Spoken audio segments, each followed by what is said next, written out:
One of the biggest objections, as you mentioned earlier, is based on a passage from Deuteronomy 22.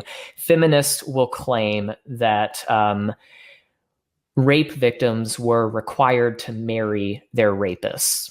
That if a man rapes a woman, then he could just basically buy the woman from he could buy the woman from her father, so the father sells the rape victim to the rapist, and then the rape victim has to be married to a rapist. And so this is understandably a really big problem with feminists and with anyone. I mean, that's very troubling if that's true, but that's not what's going on here. That's not what the passage actually teaches.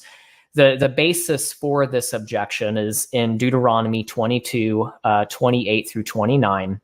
And basically, just to give a really quick summary, it teaches that when a man, quote unquote, seizes a young virgin and has sex with her, he is to pay her father 50 shekels of silver and marry her. He is also never allowed to divorce her.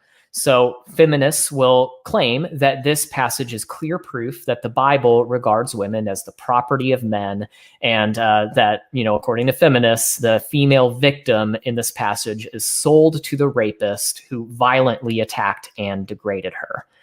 So how do we address this difficult objection? Well, this is a little bit nuanced, but it's once you see this, it's very clear that something more is going on here.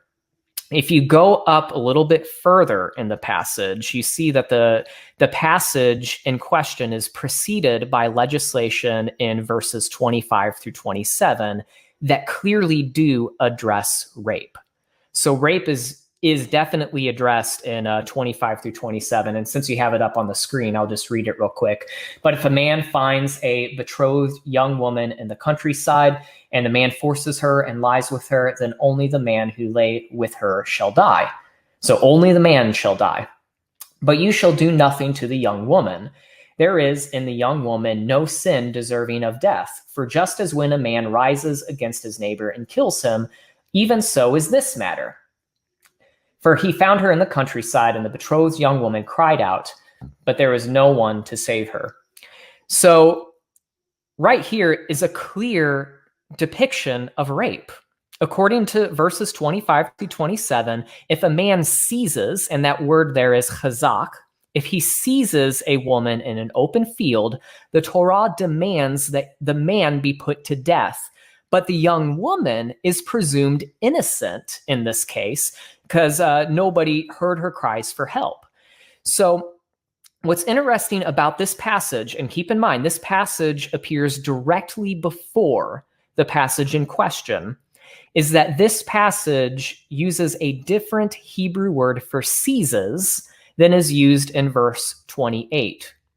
The verb chazak has a basic meaning of to be strong, and it can refer to, the scholar Katie McCoy says, quote, it can refer to, quote, the violent overpowering of another, and in the context of this text, clearly denotes rape. So there's no question that we're dealing with rape in verses 25 through 27.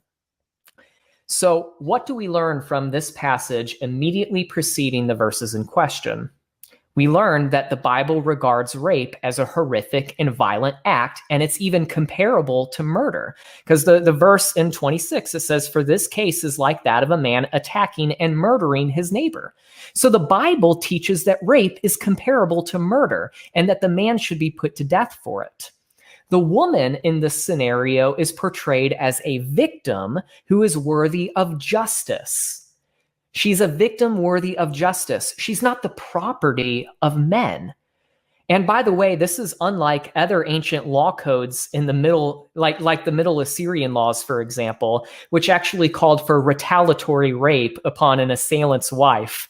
So if a married man raped a woman, then that man's wife would have to be taken and raped in the Middle Assyrian laws. So you kind of have, innocent people suffering for the crimes of others. Not so in the Torah. The Torah upholds actual justice.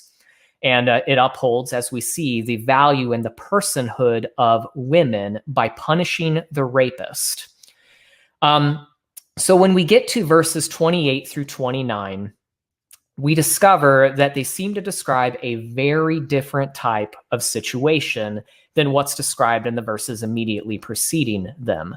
While verses 25 through 27 certainly do speak of rape, what verses 28 through 29 speak of is a young couple's consensual sexual encounter. Basically, it's talking about fornication.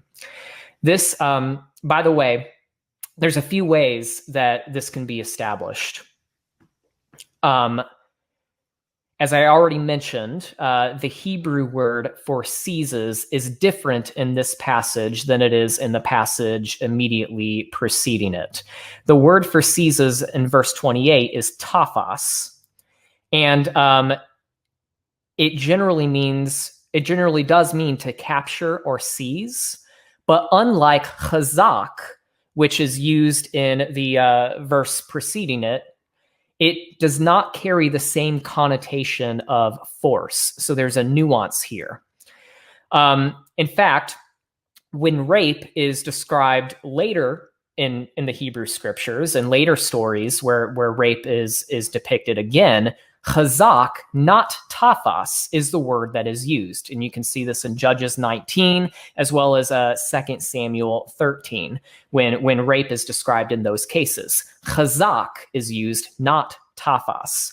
So the question, and it's a very reasonable question, if the biblical author intended to describe rape in verses 28 through 29, if that's what he was talking about, wouldn't it be reasonable to think that he would use the word chazak as he does in the verses immediately preceding it?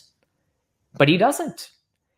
In addition to not carrying the same connotation of force, the term taphas is used in metaphors that speak of things like God capturing the heart of Israel. And we see this in Ezekiel 14:5. So the use of this word in nonviolent metaphors, like capturing the heart, is actually led many scholars to believe that the man in Deuteronomy 22:28, he doesn't seize the woman in a forceful way.